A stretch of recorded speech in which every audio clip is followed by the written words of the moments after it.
Fee reimbursement బకాయిలు pending స్కాలర్షిప్లు వెంటనే విడుదల చేయాలని ఖమ్మంలో విద్యార్థులు వినూత్నంగా నిరసన వ్యక్తం చేశారు. రేవంత్ సర్కార్ వైఖరికి నిరసిస్తూ బస్టాండ్లో విద్యార్థులు భిక్షాటన చేశారు. ఏడాది కాలంగా ఎన్ని రకాలుగా విజ్ఞప్తి చేసినా రేవంత్ సర్కారుకు చీమ కుట్టినట్టయినా లేదని విద్యార్థులు మండిపడ్డారు. బకాయిలు విడుదల చేయకుంటే అసెంబ్లీని ముట్టడిస్తామని హెచ్చరించారు. ఖమ్మంలో విద్యార్థుల భిక్షాటనపై పూర్తి సమాచారాన్ని మా ప్రతినిధి సాంబా అందిస్తారు. స్కాలర్షిప్లు ఫీజు బకాయిలు తక్షణం విడుదల చేయాలని డిమాండ్ చేస్తూ ఏఎస్ఎఫ్ఐ విద్యార్థి సంఘ నాయకులు రోడ్డెక్కారు. గత కొద్ది రోజులుగా అనేక ధర్నాలు నిరసన రూపంలో తెలియజేస్తూ ప్రభుత్వాన్ని ఎంత వేడుకున్నప్పటికీ కూడా ఇప్పటివరకు ఉపకార వేతనాల విడుదల కాకపోవడంతో వారంతా నిరసన బాట పట్టారు. భిక్షాటన చేస్తూ వినూత్నమైనటువంటి కార్యక్రమానికి పిలుపునిచ్చారు. ఖమ్మం బస్టాండ్లో భిక్షాటనకు దిగారు. మనతో పాటు ఏఎస్ఎఫ్ రాష్ట్ర జిల్లా నాయకత్వం అంతా మనతో పాటు ఉంది. ఇవాళ ఇవాళ అడుక్కోవాల్సిన పరిస్థితి ఎందుకు వచ్చింది? ఇవాళ ఈ భిక్షాటన చేయాల్సినటువంటి దుస్థితి కారణం ఏంటి? గత సంవత్సర కాలం నుంచి కూడా పెండింగ్లో ఉన్నటువంటి ఫీజు రియంబర్స్మెంట్ స్కాలర్షిప్స్ని విడుదల చేయాలని చెప్పని అనేక దశల వారీగా ఆందోళన కార్యక్రమాలు నిర్వహిస్తున్నాం.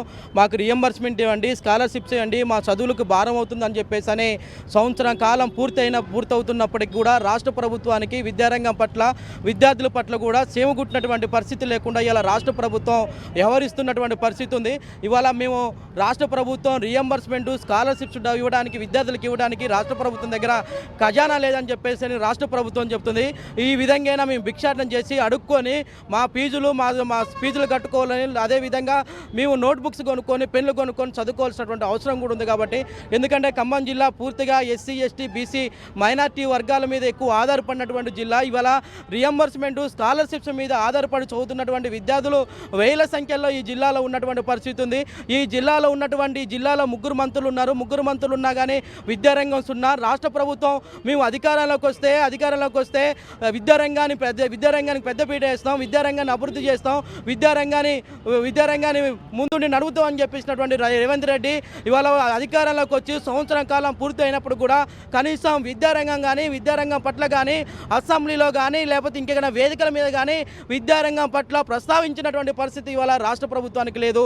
అంటే ఇవాళ విద్యార్థుల పట్ల రాష్ట్ర ప్రభుత్వానికి ఎంత శుద్ధశుద్ధి ఉందనేది ఇవాళ ఈ రియంబర్స్మెంట్ స్కాలర్షిప్స్ ఇవ్వకుండా విద్యార్థులు రోడ్డెక్కి భిక్షాటన చేసి అడుక్కొని ఫీజులు కట్టుకునే పరిస్థితికి వచ్చిందంటే ఇవాళ రాష్ట్ర ప్రభుత్వానికి నిజంగా సిగ్గు లేకపోతే ఇంకేమైనా ఉన్నాయా అని చెప్పేసి అని మీరు రాష్ట్ర ప్రభుత్వాన్ని ప్రశ్నిస్తున్నటువంటి పరిస్థితి ఉంది. తక్షణమే రాష్ట్ర వ్యాప్తంగా ఉన్నటువంటి 21, 22, 23, 24 ఈ 25 ఈ విద్యా సంవత్సరానికి గాను కనీసం 8,000 కోట్ల రూపాయలు పెండింగ్ బకాయిలు ఉన్నటువంటి పరిస్థితి ఉంది. తక్షణమే రాష్ట్ర ప్రభుత్వం ఇప్పటికైనా తన మొండి వైఖరి విడనాడి రాష్ట్ర వ్యాప్తంగా ఉన్నటువంటి పెండింగ్లో ఉన్నటువంటి ఫీజు రియంబర్స్మెంట్ స్కాలర్షిప్స్ని విడుదల చేయాలని చెప్పని ఏఐఎస్ఎఫ్ అఖిల భారత విద్యార్థి సమైక్య ఖమ్మం జిల్లా సమితి డిమాండ్ చేస్తుంది.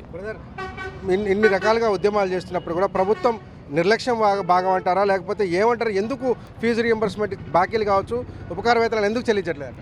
గత 4 సంవత్సరాల నుంచి ఫీజు రింబర్స్మెంట్ రాక విద్యార్థులు అనేక ఇబ్బందులు పడుతున్నారు. ఎందుకంటే గతంలో టీఆర్ఎస్ ప్రభుత్వం 3 సంవత్సరాలు బాకాయలు ఉందని చెప్పేసి ఈ ప్రభుత్వానికి గద్దెదించడంలో ప్రధాన భూమిక మార్చిన విద్యార్థులు కానీ విద్యార్థి రంగం పట్ల కానీ కనీస బాధ్యత లేదు. కనీసం ఒక విద్యాశాఖ మంత్రి నియమించే పరిస్థితి లేదు. కానీ ఉన్న గురుకులాలు బాగు చేసే పరిస్థితి లేదు.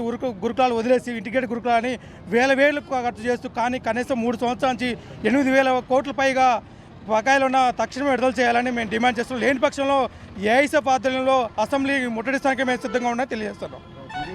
ఏఐఎస్ఎఫ్ఐ చెప్తుంది గత ఏడాది కాలంగా అనేక ఉద్యమాలు చేసినప్పటికీ ప్రభుత్వం స్పందించకపోవడంతో ఇవాళ భిక్షాటన చేయాల్సిన దుస్థితి వచ్చిందని చెప్తున్నారు.